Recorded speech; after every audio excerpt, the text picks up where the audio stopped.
does it mean to be a man? Is masculinity something to run from or run toward? In our culture today, masculinity is something to emasculate, to weaken, to remove, or deprive from a man so that he fits better into society. But what does God say about that? If you are a man, are you running toward your masculinity or running away from it? And what is authentic masculinity rather than fake masculinity? Some answers today at the Radio Backyard Fence as we welcome author and pastor Seth Trout to the program. There's real freedom ahead, I believe. So let's get started. First with a thank you. Ryan McConaughey is doing all things technical. Trish is our producer. Lisa is helping out. Josh will be answering your calls. And I also want to thank those of you who have joined with us this month here on Chris Fabry Live to celebrate 100 years of Moody Radio. Can you believe it? 100 years. I have 2 more programs for you this week that I think are going to really encourage you about what God has done through the broadcast medium of radio. We're going to focus on evangelism with Ron Hutchcraft on Wednesday. On Thursday, I've got some friends who were in radio drama back in the day, and I want you to hear from them. Our gift this month, all this month, is a new book that shows the faces of the voices you've heard through the decades up to the present day. This is Moody Radio, 100 years proclaiming the gospel. If you go to chrisfabrylive.org and scroll down, you'll see the book by Kevin Mungans and Phil Shepard right there. Give a gift. We'd love to send you this celebratory book. I love what Andre said last week. He said, I wanted to get the book to share with my kids. So he is telling the next generation about what God has done. Let me send you a copy. Go to Chris Fabry, F-A-B-R-Y, chrisfabrylive.org, or you write this number down, 866-95-FABRY. The actual anniversary is in 8 days, July 28th. And I'm really glad for the women of Moody Radio who've worked through the years, but with today's topic, the men who were servant leaders, the men who stayed true to the original vision of Moody Radio 100 years ago as a gospel light to the nation. And if you read the book, you're going to see the reach of Moody Radio as more than just a signal from an antenna to your car radio or to your headset today. It is a matter of the heart.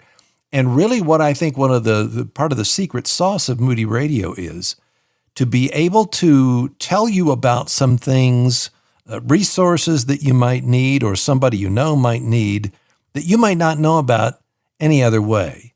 So listen today. If you give a gift at chrisfabrylive.org or at that number, 866-953-2279, we will send you this beautifully illustrated. The photographs in here are just fantastic. Go to chrisfabrylive.org. Seth Trout is the teaching pastor at Ironwood Church in the Phoenix metro area. He holds a doctorate focused on digital technology, Gen Z, and gender identity. He's an alumnus of Arizona State University. I told him last time, I'm not going to hold that against him because I'm down here in the land of U of A. He's a graduate of Phoenix Seminary, Covenant Seminary. He and his wife have been married for about 13 years. They have 2 children, and our featured resource is the book, Authentic Masculinity. Dr. Trout, welcome back. How you doing today? Thanks for having me, Chris. I'm doing pretty well.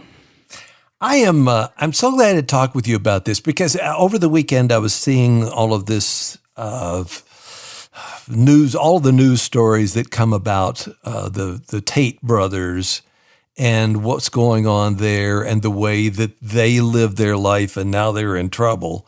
And not that they weren't before, but they're even in more trouble.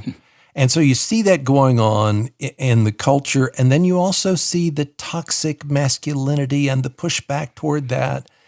And so let me just ask you a general question. Why'd you feel like you wanted to write about this? Well, ironically, those Tate brothers were part of the impetus for this. Is a couple of the 8th grade boys at my church were all standing around in a circle at winter camp, kind of giggling about something. And I walked up to them and was like, what are you guys talking about? And they were all avoidant and weird. And they showed me this video they were watching from this Andrew Tate character. And they thought it was funny because of how outlandish he is. Mm-hmm. He says a lot of stuff that I'm on board with, like don't be a loser, quit smoking weed, get out of your mom's basement, work hard. And I'm like, yeah, that sounds great. And then he promotes what I would call is like a Genghis Khan vision of masculinity. You need to spread your genetic legacy and have kids with as many women as possible. And marriage is a trap designed to domesticate men who are supposed to be wild. And, he himself is a huge abuser. But even hearing these 8th grade boys raised up in church who are going, I think what he says is pretty good. And I went, what? Wait a minute. And just the toxic, poisonous, woman hating, woman objectifying vision of masculinity that's put forth to young men by their algorithms really broke my heart. And these are church young men who have most of them fathers in the home, and yet they're still led astray by the algorithm and the outlandish stuff. And so the impetus to write this book kind of began with my heartbreaking for these 8th grade young men and their fathers who are obviously ill-equipped to prepare them for what the world was going to serve them up. Take me back to when you were in 8th grade or earlier than that, 5th grade. What were you struggling? Were you struggling with the same kinds of things that these young kids are? I think I struggled more with the silence. I remember the first time I was told to be a man. I was maybe 4th or 5th grade. I'm not exactly sure when it was, but I was at a buddy's house playing video games, and he said, "Hey, do you want to see some porn?" And I did not know what that was, but I could tell based on the way he was saying it that it was like a bad thing. I was like, "No, thanks." And he said, "Oh, come on, be a man." And I thought, well, I don't want to be a woman, so sure. And then that's the first time I was exposed to pornography. And my father was a good dad. He was present in the home, but some of like the proactive preparatory stuff didn't happen nearly as much. But that kind of sowed the seed of, I would say, masculine insecurity, where felt like I was supposed to be objectifying women. I felt like I was supposed to kind of have a type and think about women in a certain way. And my friends were leading me more than my church community or my family. And so especially going through puberty, I felt relatively confused and relatively alienated. And, I wasn't going to talk about it to my parents because I felt embarrassed and I felt dumb. But my friends had a lot of opinions that in the absence of a compelling vision, a bad vision kind of gets you. And so that was a lot of my middle school time. The other time I remember being told to be a man was when I couldn't do a pull-up when I was on the middle school basketball team. And someone was like, "Oh, come on, don't be a man, or you're not being a man, you're just fat." And I was like, okay, so now being a man is being not fat, and so all the confused messaging really made the masculinity thing more of an occasion for shame and silence than one of like positive vision that I was excited about. Yes. Okay. So right there, the shame, the silence, and then the running away from it, because that's one of the things I want you to explain. And this is the question I asked on Facebook. What is authentic masculinity or biblical masculinity? What does that look like? And for many men today, especially in relationships, if things get tough, they run away. They go and they hide. They sequester themselves. They become alone, just like Adam did, or blaming somebody else. And so I want you to help unpack that for both the men and the women, the moms and the dads today. If you go to chrisfabrylive.org, you'll see the book by Dr. Seth Trout, Authentic Masculinity, Leaving Behind the Counterfeits for God's Design. What are those counterfeits? What is God's design? You can find out more about the book, Authentic Masculinity, right there at chrisfabrylive.org, chrisfabrylive.org. More straight ahead on Moody Radio.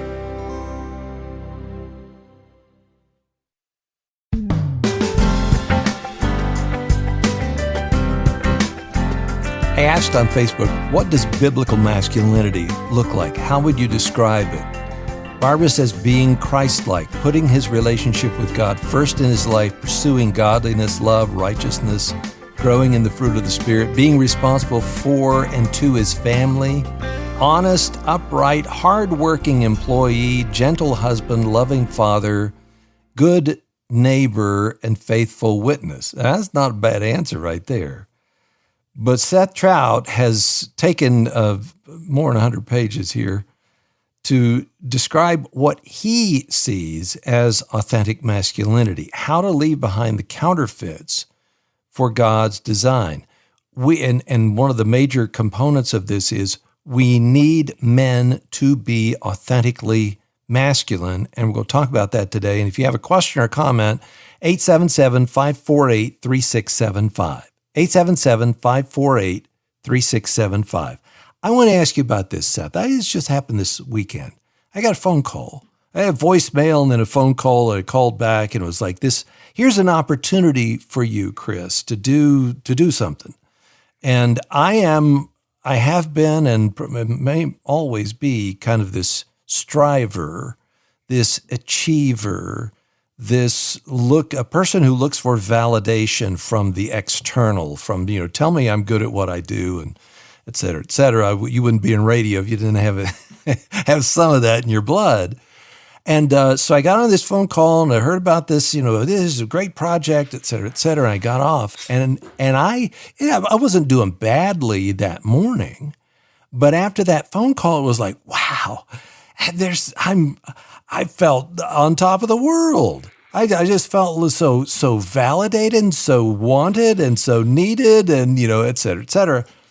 And I stopped and I thought, why do you feel that way? Why did it take somebody else telling you about this opportunity and all of that? Why did it take that for you to get to this place right here? Why did that fill up your tank the way it has? And so I think, first of all, I'm not going to beat myself up for that, because at least I stopped and saw it, But what is that striving, achieving thing? Is that part of the masculine framework, or is that the counterfeit? That's a great question. And I think that it's probably a little mix of both, right? When God created the world, the first problem that you see described in Genesis chapter 2 is that there was no man to work the ground. And so God put Adam to work the ground. And so work and the subdue and dominion and the contributing to God's creation, its flourishing, unfolding it, that making that positive contribution to doing that creation mandate through work, I do think is an inherent aspect of a man's identity. That a man who's not working is failing to live into the Genesis 2 vision for what God designed for him. And I think that work being recognized as valuable, which is why we have jobs. That's what money is. It's people recognizing your labor as being valuable, feels good. I made a meaningful contribution. It's being rightly recognized, right? The New Testament talks about giving honor where honor is due. And so maybe you were doing great work and Racina's doing great work, and this other person was just giving honor where honor is due. And they're going, Chris Fabry, great guy. We love it. Your contribution to the common good. And that's just rewarding.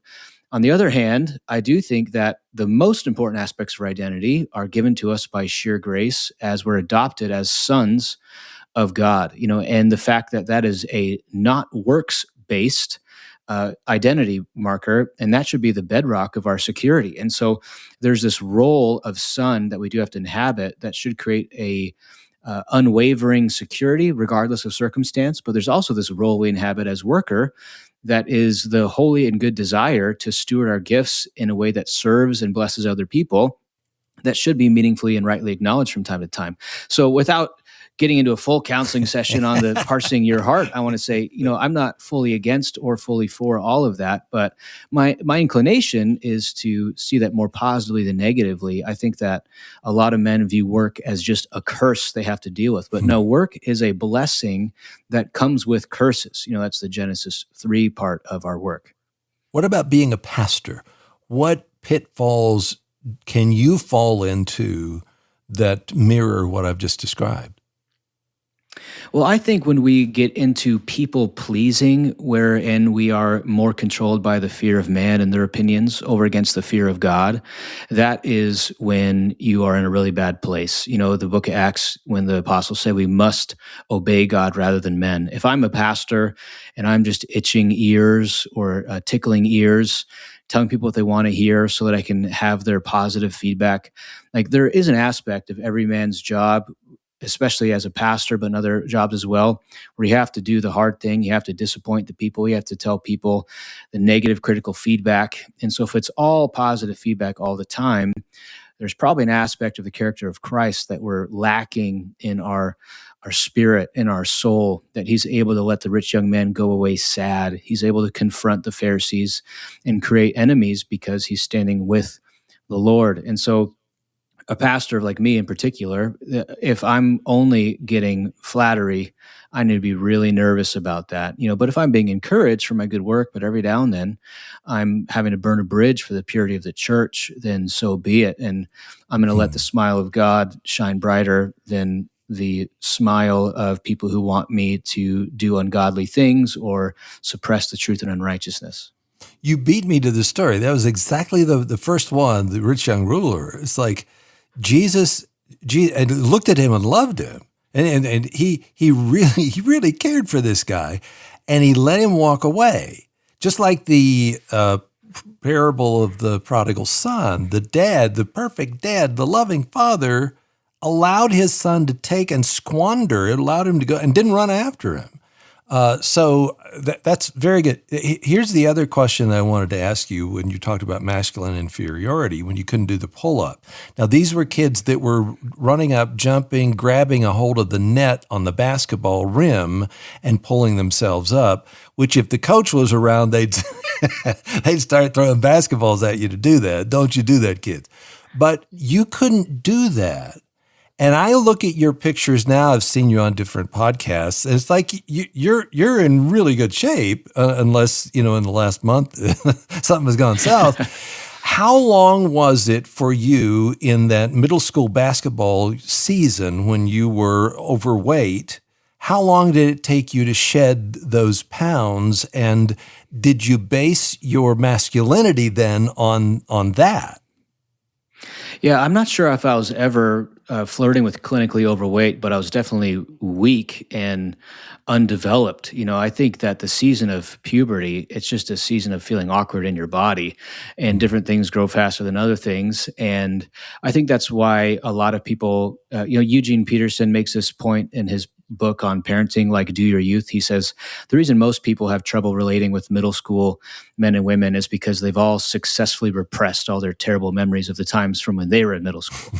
And I think on the one hand, that's true. And if you're anything near middle school ministry, you understand some of that. But I think that's one of the difficult things now, especially for middle school boys who look at Instagram and see the bodies of these men in their 20s and 30s and go, I want to look like that. And it's like, well, you're just not going to. It takes a long time in the gym of trying to be an athlete to become an athlete, and making peace with the process is a really difficult thing. Eventually, I got all the way through puberty and I was in high school and I could do a pull-up, not necessarily because I followed a diet and exercise regimen, but just because my body came into itself. Interesting. Okay, one more question, and then we get to the content of the book, though you're giving us the content of the book here in your answers.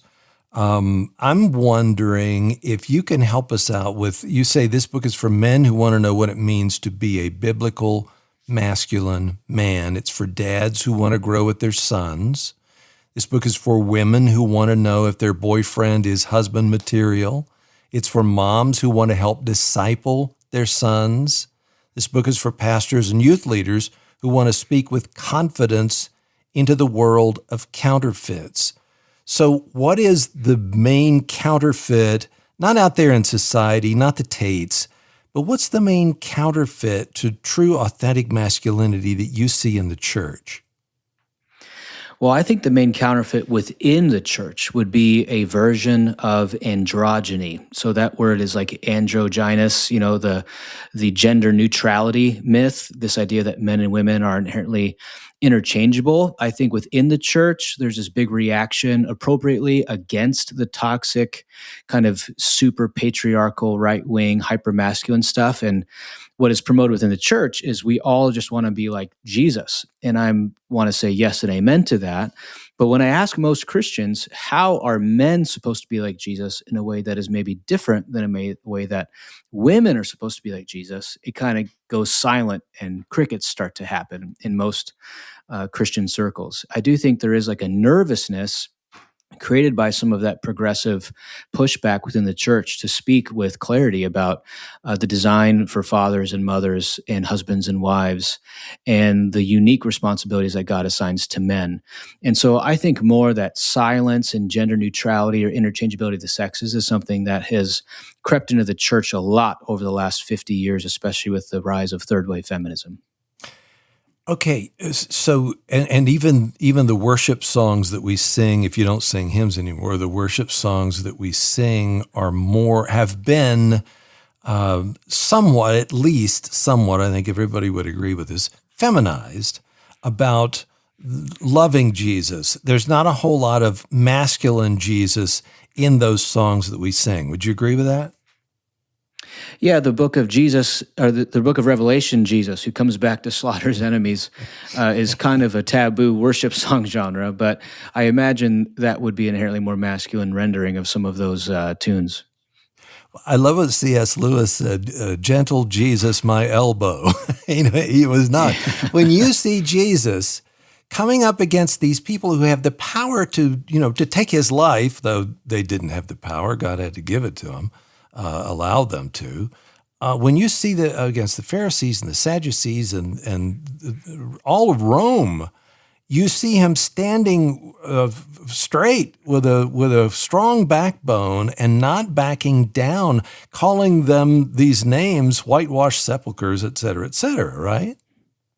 Oh, yeah. We talk about it at our church about having a soft heart and a steel spine, and how it's really easy to have a soft heart and a soft spine. And it's pretty easy to have a hard heart and a hard spine. But it does take work to have the compassion of Jesus and the conviction of Jesus simultaneously existing in one man's heart and mind. But that's what we're called to. Yeah. It's really interesting. And I know that I'm veering off of the topic of the book in a little way, but in a way, I think this hits at the heart. There was this survey that went around about who's the hero in American fiction that went around a few years ago. And you think of all the John Wayne, the Western, the characters, the diehards, and all that kind of stuff. And the very top person, or near the top, was Atticus Finch. And I don't think of Atticus Finch as a hugely masculine man. He was a lawyer, and he did the stuff down in Alabama in the story. But he had a backbone, and he would not back down, and he didn't let his emotion trump everything that he did. He was who he was, standing up for the marginalized, right? Yeah, that's an excellent masculine archetype. You could look at that there is a willingness to be courageous, right? The word that we get when Paul says in ESV, stand firm and act like men, the NIV translates that as courageous. Mm-hmm. But the word could be translated courageous or act like men. Those are both fair renderings. But the word has the same word as the root as the word androgenic, which is manliness or masculineness, because I do think part of the essence of manliness is this courage to stand firm over and against something that is actually creating a risk for you and the people around you. And so it's an inherently conflicting word. There's conflict involved, but there is risk that requires overcoming fear to do the right thing. And so that can look like storming into battle in the literal sense, or in the organizational sense, or the legal sense, like with Atticus Finch. Mm-hmm. Were there books, before we take a break here, one more question. Were there books that you read that kind of called you to, this is the 25th anniversary of Wild at Heart. Don't know how much exposure you've had to that, but were there books that called you to masculinity that you've used through the years?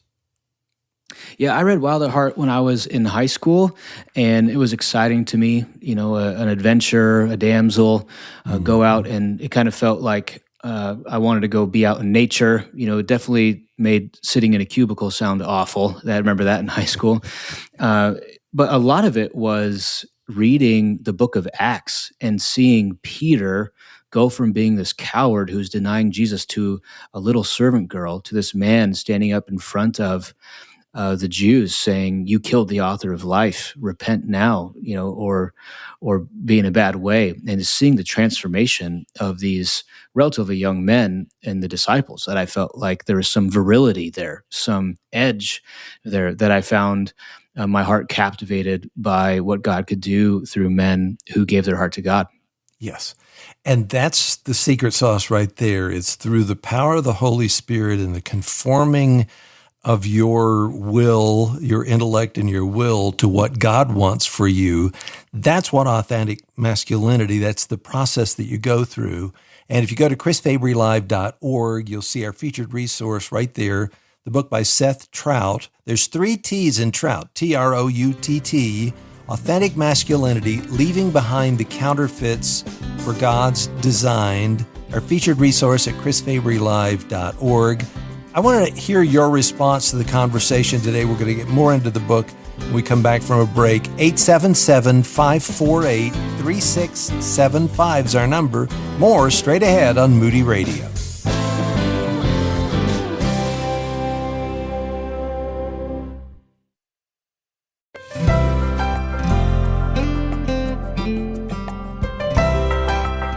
Pastor and author Seth Trout joining us today. Authentic Masculinity is our featured resource at chrisfabrylive.org.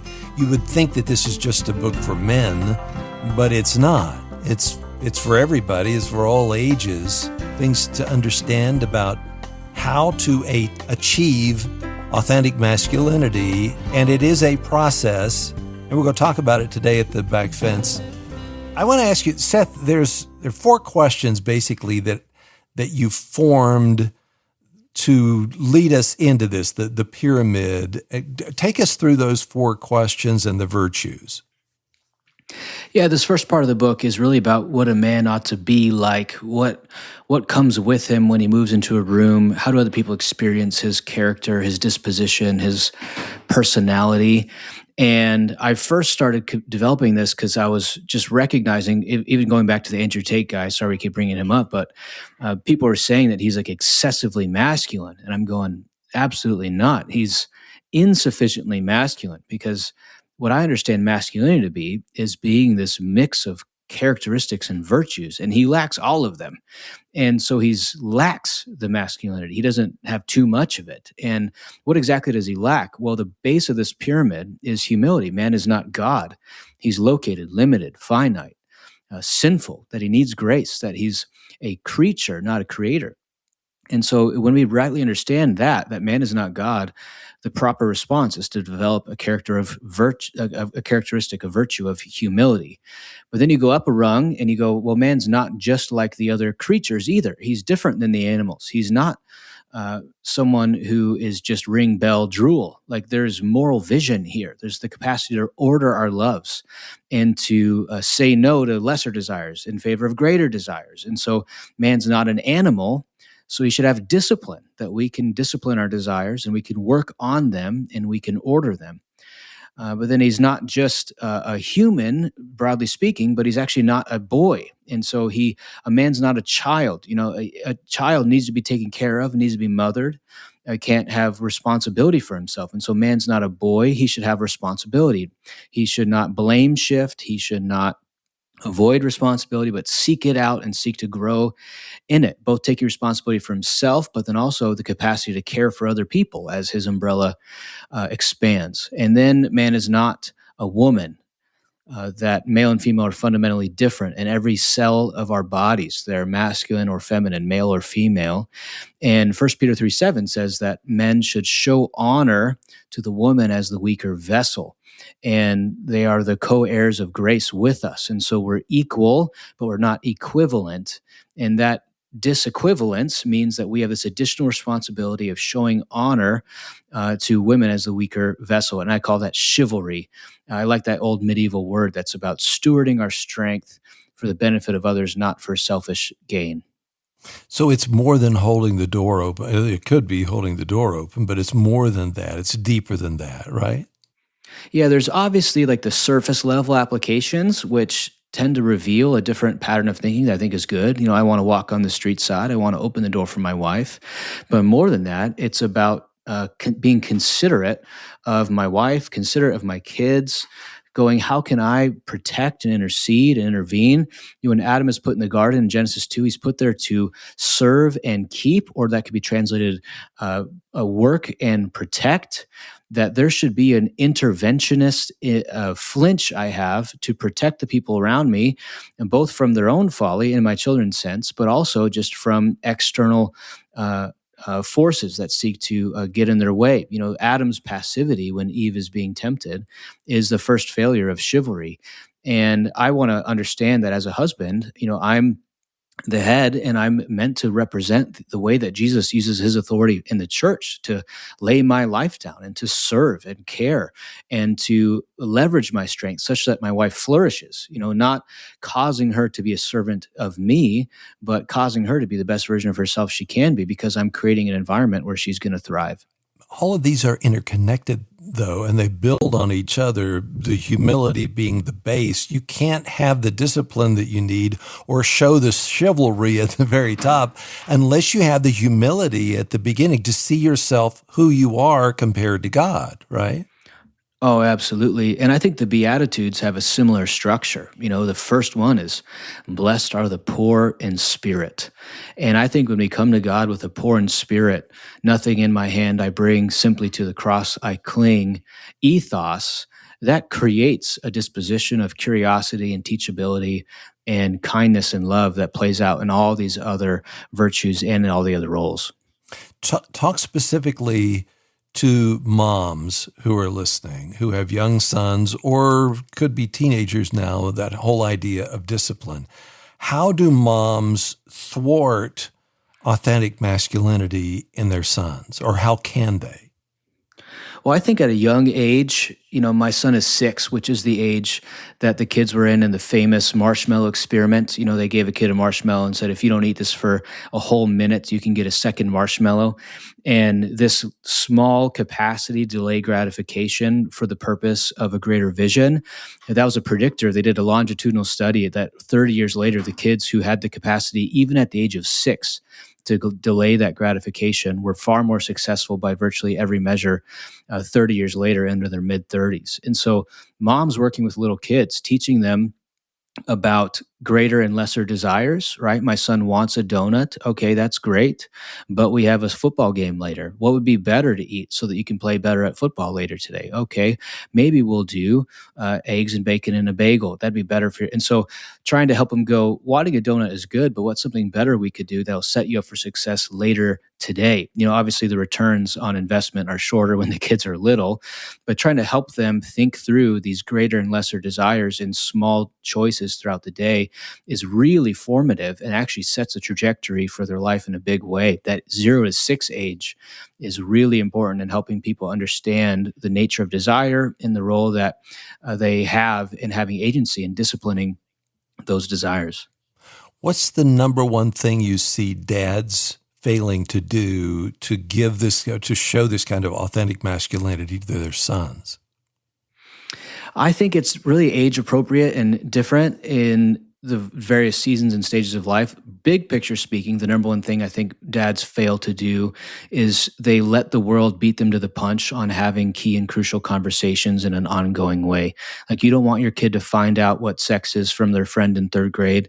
You want to begin to have these increasing in intensity but age appropriate conversations about sex and sexuality and money, and be the first voice in a lot of ways. Most dads are reactive at best, or maybe responsive at best, reactive generally speaking, but being proactive in the way we try to build in these core conversations about what does it mean to be a man is a big deal. My son is 6 and we're already trying to have conversations about money and saving and giving, and it's starting to click. I think a lot of guys assume their kids are less competent than they could be. You kind of have to break the seal early and to begin to scale up as the kids get older. And then the other thing that I see is the big failure in men is this lack of vulnerability from father to son, going, son, this is my first time being a dad, and so I'm doing the best I can. I won't do the best I could do, but I'm doing the best that I know how to do. And so please forgive me for the clunkiness, for the awkwardness, and being able to be the lead repenter in the family and even just trying to signal, hey, I'm not exactly sure what I'm doing, but I'm going to try at being a dad. Nobody comes in square one knowing exactly what they have going on. And those who think they do end up being some of the worst fathers.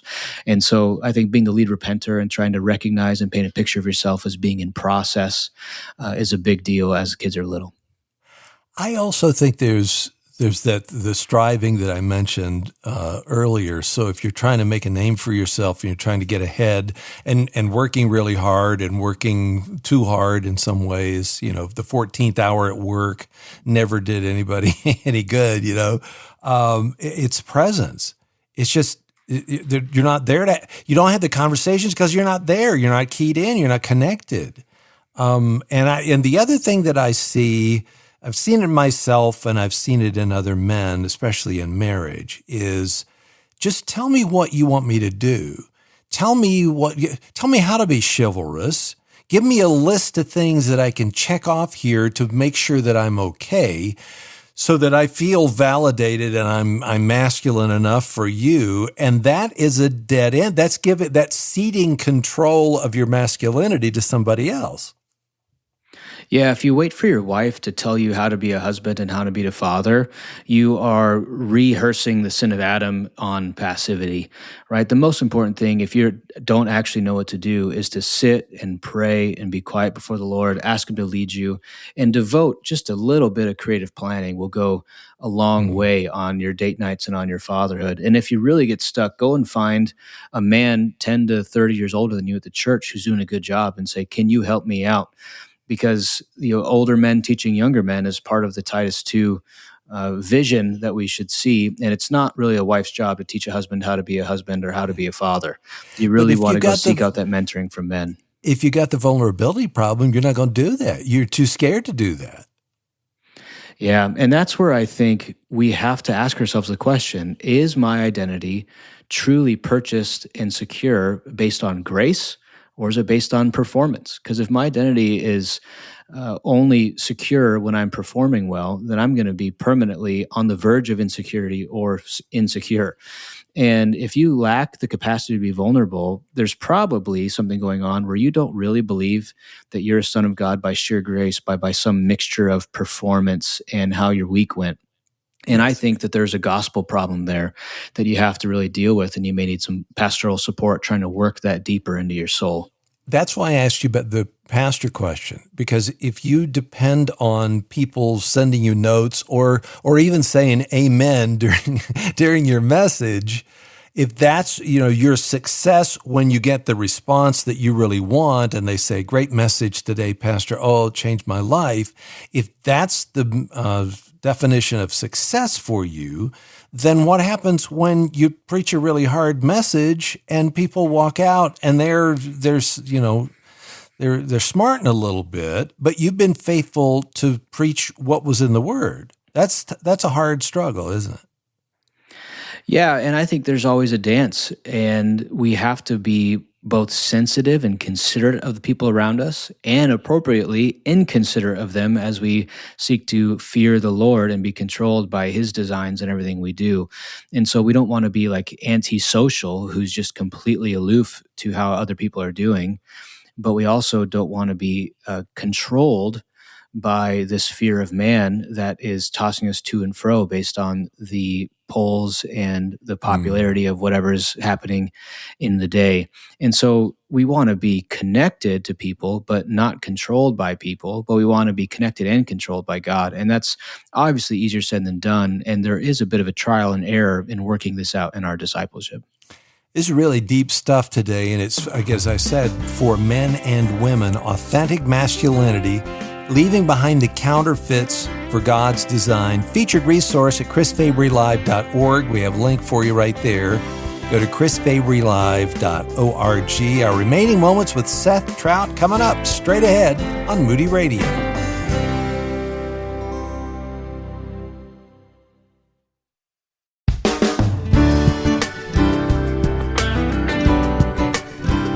This is Chris Fabry Live. Thanks a lot for joining us today at the Radio Backyard Fence. Seth Trout has written Authentic Masculinity. Leaving Behind the Counterfeits for God's Design. Featured resource, chrisfabrylive.org. We spent some time on the virtues, the masculine virtues of humility and discipline and responsibility and chivalry. And this is a process. It's a complex machine that is going on here, that God is working in you and changing you. The second part of the book, though, is about the masculine roles. Give us a flyover of those. Yeah, so it's another pyramid because you have to work bottom to top, or ideally you should work bottom to top. But the bottom is son. You're a son before you're born. You have a genetic and spiritual legacy. And so son is really about becoming the type of man that a wise man would be proud of, stewarding your family history, breaking and making generational patterns as you need to. Then there's brother's next layer up. That's both about treating women as sisters in all purity, like 1 Timothy 5 says. And it's about making and maintaining high quality male friendship, kind of building out a fraternity that's going to be with you for the duration of your life. Maker is about work. We talked about that at the beginning, subdue and dominion, trying to leverage who you are for the sake of the common good and being financially compensated for it and stewarding that money. Then husband, taking a wife, or wooing a wife is probably a better way of saying that. How do you cherish and nourish your wife, like Ephesians 5 tells you to? And then father, this is both biological and spiritual. I want to pass on myself to the next generation. And I want to do so by participating in the Great Commission as well as I participate in spiritual fatherhood. I do think every man should aspire to be elder qualified, even if they never hold the office of elder, as they seek to further and expand the mission of the church through their faithful participation. So son, brother, maker, husband, and father, those are the roles that we bring the virtues into. And we're judged, we try to judge ourselves according to Scripture based on how we inhabit those various roles. Talk to the man listening who had a dad who was either very, very toxic, was overbearing and wasn't masculine in the way that you're talking about it, or was just absent, was not there. Maybe never even knew his dad. What do you say to that man? Yeah, I would say you have good company, and that is unfortunate, but fortunate. I think that most men are either unfathered or underfathered, statistically speaking. A small percentage of men, what I say, had fathers who loved their wife, who loved the Lord Jesus, and loved their kids with deliberate intentionality. Most men are kind of in some place where they're underfathered, negatively fathered, or unfathered. And that does put you at a deficit when you're kind of born into a story where part of your calling is to break generational patterns. Like there is this fault responsibility distinction. The fact that you had a bad father is not your fault, but it is your responsibility to improve upon whatever your father gave you and not pass that on directly to your son. Like I think about Isaac and Abraham. Abraham, when the going gets tough, he says, "That's not my wife, that's my sister." And then one generation later, his son does the same thing. "That's not my wife, that's my sister." And so he's repeating generational patterns of sin and cowardice and lack of trust in God. And that's what's normal. What's normal is to repeat broken generational patterns. And I think it's difficult, but a really holy and noble task to be the one who breaks generational patterns of faithlessness or infidelity or a divorce or abandonment and go, no, I'm going to create a household that is in line with God's design. And that usually has to happen through a lot of prayer, a lot of intaking of resources like my book, Authentic Masculinity. I also do a lot of other parenting stuff on my website. You can find out sethtrout.com.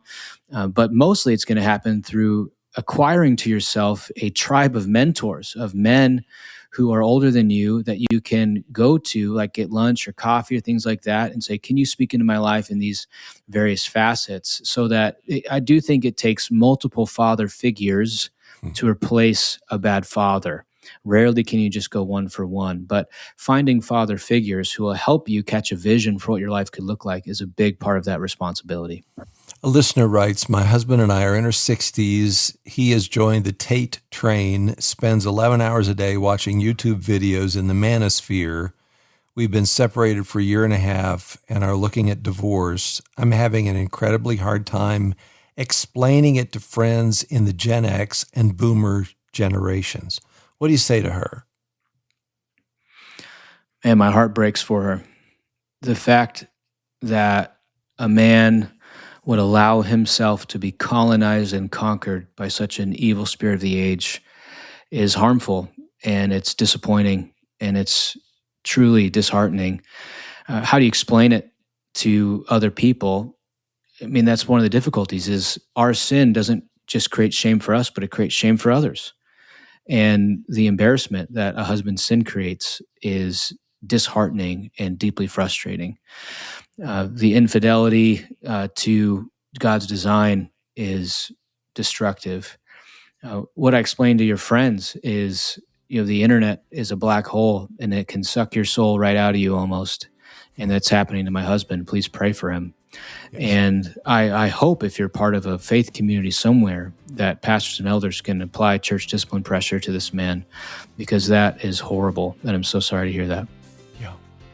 Seth, I'm glad you're doing what you're doing. And I don't think you would have written this book if you didn't feel there was hope out there. If you felt like there was no hope, you wouldn't write the book. You must feel, there's hope. Do you agree with that? God is at work in me and in us, and he who began that work is faithful to complete it. And I hope this book is just one small part of that in someone's life. Amen. Seth, thanks for the time today. God bless you with your teaching there at Ironwood Church in the Phoenix area. Come back and see us real soon, okay? Thank you, Chris. His name is Seth Trout, 3 T's in Trout if you go to his website, TROUTT.